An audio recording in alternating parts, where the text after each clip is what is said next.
What is going on, everybody? Welcome back to Sports Gambling Daily for a Friday. It is May 3rd. Hope you guys are having a wonderful start to your week. I got a big, busy weekend ahead of me. My son today is his prom. He is 18 years old. He's almost to college. It's insane how fast time flies. Next year, he's going to University of Houston. Couldn't be more proud of the kid. Hey, if you're new, welcome to the show. My name is Jared, and basically what I try to do here is post daily sports betting content where I give you my picks and my plays and my breakdowns from my systems that I created years and years and years ago. So basically what those systems are designed to do is to pinpoint matchups that we can exploit for maximum profitability. So if that sounds like something you are into, then consider hitting that red subscribe button if you haven't already. All right, so let's talk about yesterday. We had the Astros and we had the Royals. Now, the Royals broke my heart. They played so well all the way down to when they brought in Willie Peralta onto the bump, and that's where things went south.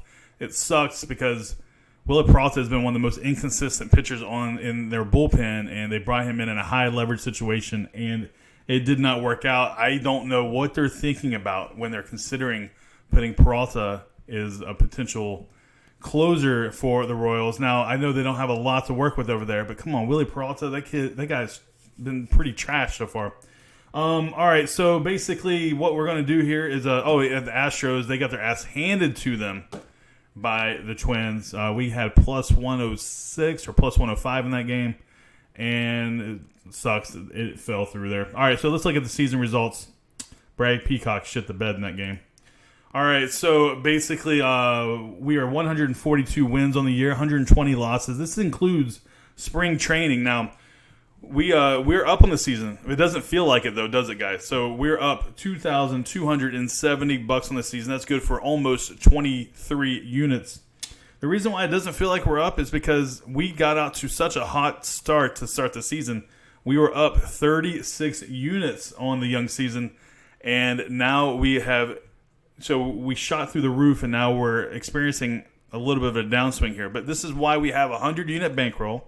This is why we do flat bets, and this is also, technically we have 122 units here to spend on the season. So because we are up 22 units on the year, so we're in good shape. We are not. I am not worried. I hope you guys are not worried. Trust the process. This is the way it works.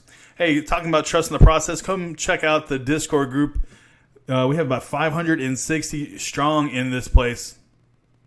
So basically what the Discord is a community that I created for the channel, and also, but just more importantly, for sports bettors to be able to unite, to be able to beat the book together. We share information, we share picks, plays, and parlays in there, and it's a very active group, very cool group. Everybody wants to wants to help each other. So, and then during game time, it is insane, especially with the live betting. People will really throw their 2 cents out there, and like I said, it's a group, it's a collective group of like-minded individuals. It's a private group. So if you want to get in, what you have to do is you got to come over here to the Instagram page. My Instagram page is Sports Gambling Daily. Come over here, send me a direct message from Instagram, and I will talk to you for a bit. We'll have a small conversation. I'll ask you a couple questions, make sure you have pure intentions. And then I'll send you the link. You can come on in, and you can be a part of this awesome community. So it is definitely worth the time and the effort to get into that. I'm telling you guys right now. And anybody that's in the Discord, they know what I'm talking about. So, all right. So let's see here. We have 3 plays for today. What I'm going to do is I'm going to break down one of the games, and then the other 2 I'm just going to go and give them to you rapid fire. Otherwise, this video will take way too long. And I honestly don't even know if you guys like the breakdowns, because I don't give you everything that I break down, but I give you enough meat on the bone to kind of sink your teeth into what and why I'm thinking the way I am. So, all right. So let's see here. Let's jump right on into it, guys. We have the Natties taking on the Phillies. First pitch, 7:05 Eastern Time in Philadelphia. We got Jeremy Hellickson taking on Jared Eichhoff. And I'm telling you, that is not the way you spell Jared, but that is neither here nor there. All right, so basically we got Jeremy Hellickson, 2-0 on the young season. Hellickson, this is his third game versus the Phillies already. He had one start and one appearance in relief. In 8 innings, he has given up 2 runs on 6 hits and 6 strikeouts with 4 walks. He also earned a victory versus the Phillies on April 10th. I'm pretty sure we had that game. I'm pretty sure we bet that one on the Natties. All right, so on the other side, we had Jared Eichhoff. This dude right here pitched an amazing game on Friday. It was an absolute stunning game. He allowed just 2 hits over 7 scoreless while he was taking on the Marlins, which is probably not so surprising. The Marlins are such a hot and cold team. He hasn't allowed a run in 11 innings at home this season, so he's been pretty on fire, no doubt. All right, so as far as the Nationals, their bullpen has been pretty solid. Now, they had some high-stress innings yesterday with Doolittle, but he figured out they ended up getting that win 2-1 yesterday. And then as far as Philly, their closer's been hurt, and their bullpen's a little unstable. But if I had to rank these two bullpens, in my opinion, I believe the Phillies have the better bullpen here. The Nationals have been a tad inconsistent, especially in their the setup role and the guys leading up right before the closer. So I would give the nod to the bullpen to the Phillies here. So all right, and plus they also are coming off a day's worth of rest, so that's not too bad either. Let's look at some baseball trends. The Natties are 5-1 in their last 6 meetings in Philly. Now, Philadelphia, they are 1-10 in Eichhoff's last 11 starts during the game 1 of a series. So crazy. But it's such a long period of time. That's 11 games. So what's the point? What's the thing here? Is Eichhoff having issues focusing for the first game? Or are the Phillies having trouble focusing for the first game of a series? Are they not putting the work in to prepare for these games right off the bat? Now, the Phillies are 0-5 in their last 5 during game 1 of a series. So that's something to check, moving forward. Just not this game, but moving forward, if this becomes a long-term trend, it might be something we can take advantage of in the future. All right, so let's look at the injury report. We got Soto. Now, he didn't play yesterday. He had a lumbar back strain, I believe. But the talk around, they think he's going to play today. So, but that is day-to-day. He is a game-time decision. Anthony Rendon, he is their best hitter. He's pretty much their MVP. He's on the 10-day DL with I believe it's an elbow injury. Ryan Zimmerman, his plantar fasciitis, he is out. Trey Turner, now this guy could literally be an all-star. He is very talented, very fast, but he hurt his finger a while back. He is not ready to come back. Now for the Phillies, we got Roman Quinn on the DL, or the IL, I guess, with a groin injury, and Scott Kingery with a hamstring as well. So, all right, so let me show you how I broke this game down as far as where I can tell you where I can see the value, okay? So at 5-9, the book line as the filming of this video is Phillies minus 160 versus the Natties plus 156. So if you break that number down, the minus 160 means that the book has the Phillies shaded to win 62.4% of the time, and the Natties to win 39% of the time. So there is a 1.4 juice in this line.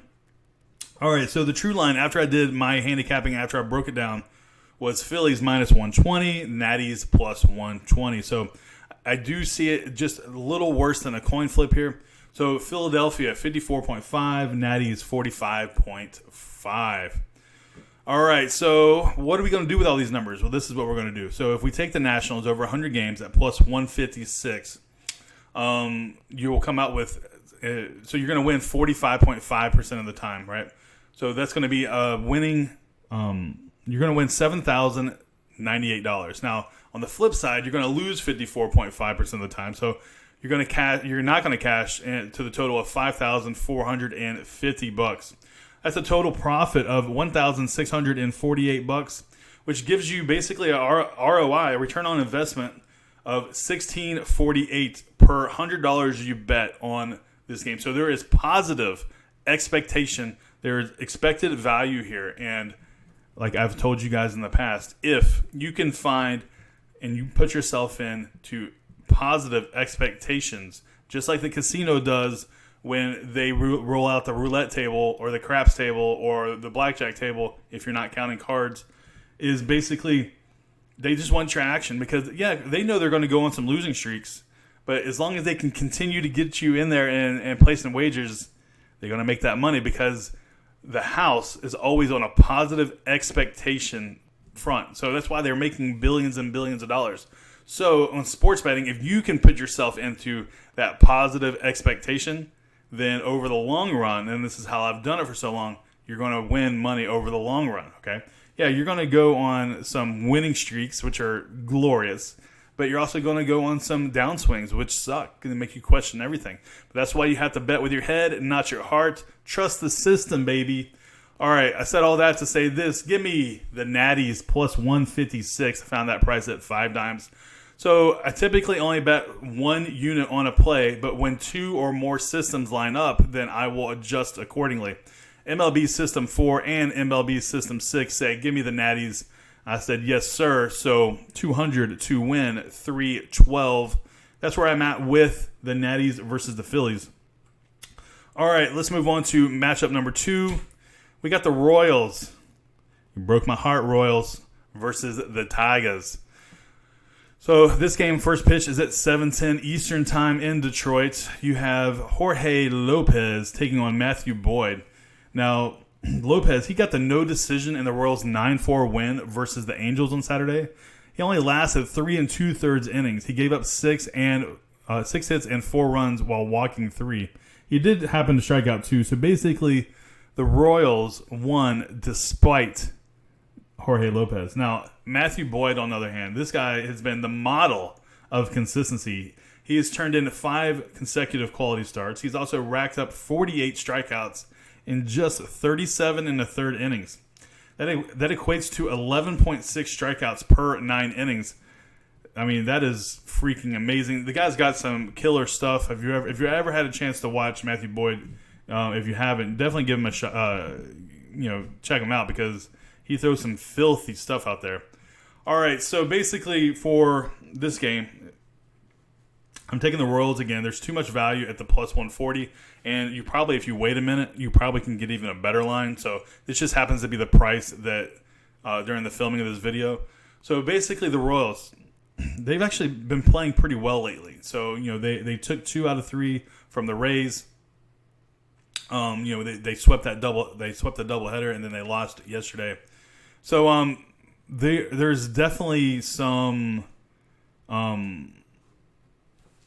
there's some value here. So the Royals themselves are not a good team overall, but they are young, they're scrappy, and the bullpen, other than Willie Peralta and Lovelady, you got a decent bullpen in there. So there's some value here. The Royals can possibly easily take this game. It's a division game. So give me the Royals plus 140, but I haven't bet it yet because I'm going to see if I can get a better price. All right, next up we have the Braves taking on the Marlins. Now this is going to be an interesting matchup, and I'll tell you why here in a minute. Kevin Gausman taking on Jose Urena. All right, so Gausman here.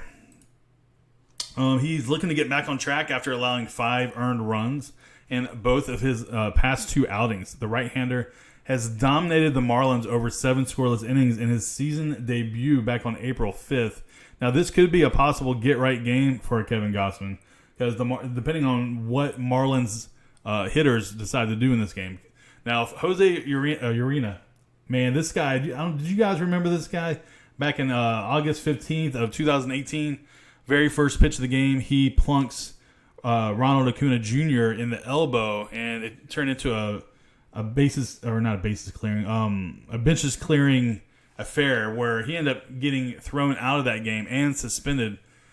So this is his return. So this is going to be pretty intense. Now this time they are in Miami, so he will have the backing of the fans. However, this will be a very interesting spot to see how he does versus the Braves and see if the Braves actually try to retaliate. Now, let's see here. Urena is 1-1 in with a 2.25 ERA versus the Braves. In his last 3 starts, he is 1-1 with a 2.25 ERA. All right, so, he started off the year pretty freaking awful, but he has started to turn it around. All right, so let's see here. This is the bet. MLB System 1, we have the Marlins plus 143. This is another spot where you should be able to get a better line if you just wait. This just happens to be the line right as I made this video. So I haven't bet it yet. I am going to be checking this line throughout the day. Plus 143, so 100 wins, 43. Boom, that'll do it for today's show, guys. All right, so let me remind you guys to join the Discord. It is the place you want to be if you are a serious sports bettor. Also, let's see. I don't think I have anything else. If I have any other plays, I'll post them in the comment section here or in the Discord. Actually, and the Discord. I'll do both. All right, that'll do it for today's show. I'm not going to ramble on any longer. Good luck to you. Good luck to me. Good luck to all of us. And I'll see you guys tomorrow on a Saturday's edition of Sports Gambling Daily. Peace.